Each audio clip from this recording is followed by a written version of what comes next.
Well, my reaction to all the attacks on J.D. Vance is that J.D. Vance is overqualified to be Vice President of the United States if the test is Kamala Harris. In fact, J.D. Vance has more qualifications than Barack Obama did when he ran for president. He was senator for 2 years. He'd served in the state Senate. He was a failed candidate for the House of Representatives, and before that, he was a community rabble-rouser in a Saul Alinsky hearing. We cannot view the real world through the lens of the media. The media in America are dangerous, they're vile, they're poisonous. They will defend the Democrats to the end. And I want to say something to Joe Biden. I've been on this air since my friend, the President of the United States, was almost assassinated, and I have spoken to him. You know, Joe Biden, you owe the nation an apology. You spent half a century in Washington, D.C. smearing people. From Robert Bork and Clarence Thomas, the things that you said about Ronald Reagan, I was there. The things you say about Benjamin Netanyahu, and you saved your worst for Donald Trump. You're a desperate man, desperately seeking re-election, when 5 days ago your party was trying to get rid of you. It's amazing how the media turn on a dime. The talk for weeks and weeks is that this man is dementia, he's senile, he should be removed, and now he's a uniter.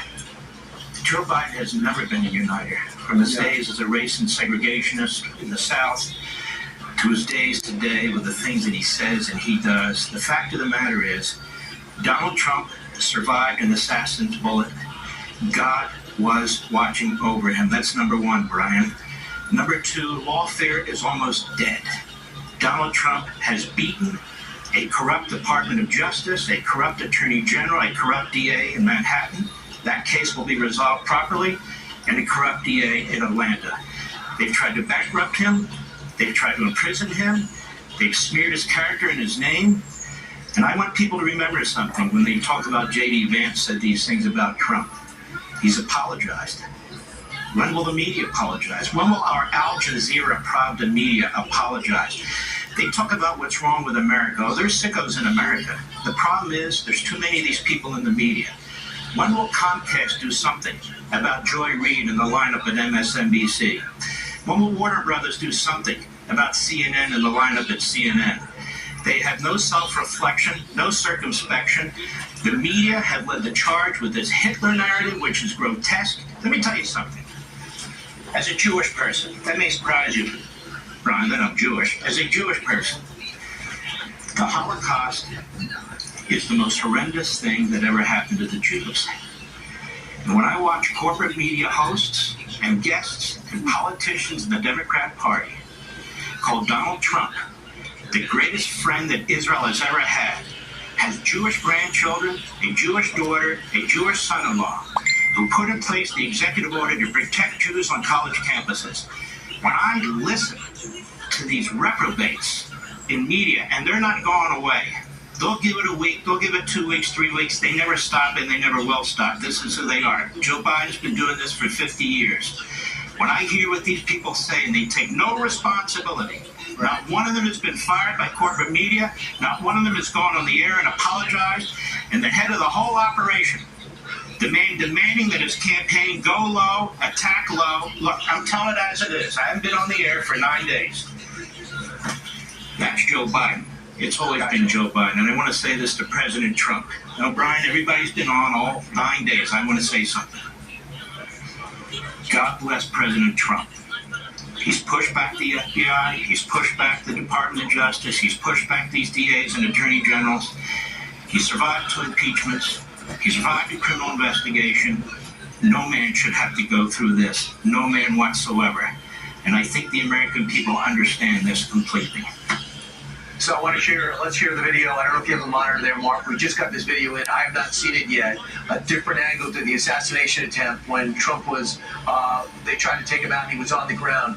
I understand you see his shoes being blown off, and then him would eventually say, get my shoes, get my shoes. So I'm seeing this for the first time. You see it from the reverse side of the stage. You just see how harrowing it is. And to think that somebody would go through that, say, slow down, I want to say, fight, fight, fight, and put his hand up in the air, knowing he was bleeding, he didn't even know where.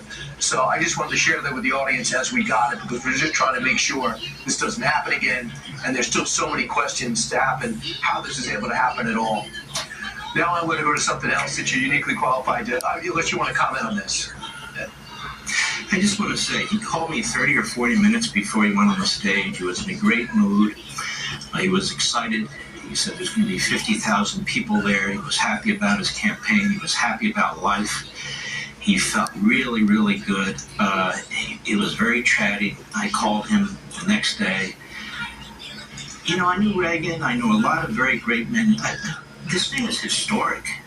This man is special. This man is standing up against evil on so many levels.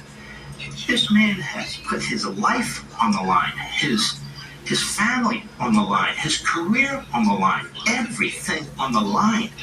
And I want the American people to compare that to Joe Biden, who thinks the presidency, he deserves it. And for some reason, he should get reelected. I want you to compare Donald Trump to these people in the media and how reckless and horrendous they are. Anyway. Gotcha. I want to get to another area of expertise, the classified documents. So now all of a sudden it looks like Eileen Cannon, the judge, in the 93-page release came out and said there is no reason for Jack Smith to have been appointed. He was appointed for an unconstitutional reason. Therefore, this case is done. They will appeal. In the big picture, what does this mean? What does it mean for the January 6th case? And what does it mean for the New York convictions? Let me be very specific about this. This judge is a remarkable judge because she has guts and she has courage, just like the Supreme Court justices do. They are under horrendous pressure by the media, the Democrat Party, and academia. And these pseudo-professors in law school, they go on TV, they lie, they spin because they hate Donald Trump, and they don't much love the country either.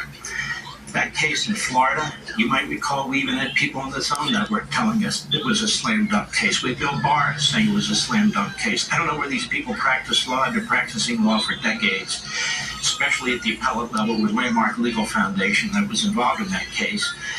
Attorneys General Neeson and Mukasey, that's how serious it was. They were involved in the case. Their representatives, their lawyers, are two former professors from the Reagan Justice Department. You see, the Reagan Justice Department had a major presence in that courtroom through Landmark Legal Foundation, Pete Hutchison, and Mike, and people who work under the radar, quietly, aren't TV personalities. Trump's lawyers have done a superb job. What this judge said in 93 pages, and this could be a seminal opinion, she said, look, the Constitution does not authorize Smith's appointment.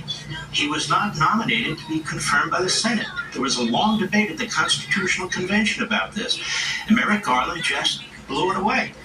Then, Congress has the power to create the position by statute. It has done so in other departments to enable the Cabinet Secretary to delegate power.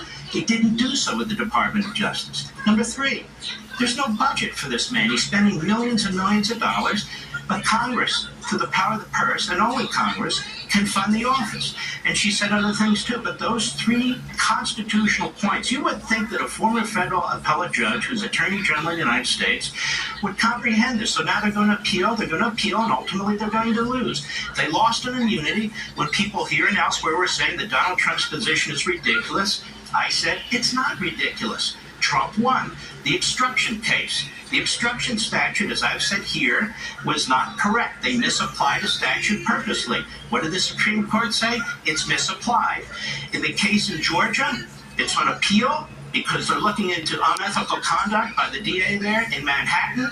That case, if it's not reversed by New York, the president has a pathway to the Supreme Court. Lawfare is almost dead. It's on its back because Donald Trump defeated it. And he has saved our justice system. That's what he's done. By defeating these bastards, he has saved our justice system. And I just want the President of the United States to know that we're behind him 100%, period. Right. So, Mark, you have not been on in 9 days, but in 10 minutes you've covered more ground than most people do in 9 days. Thank you so much. Your opinion's invaluable. Can't wait to watch your show on Saturday and Sunday at 8 o'clock.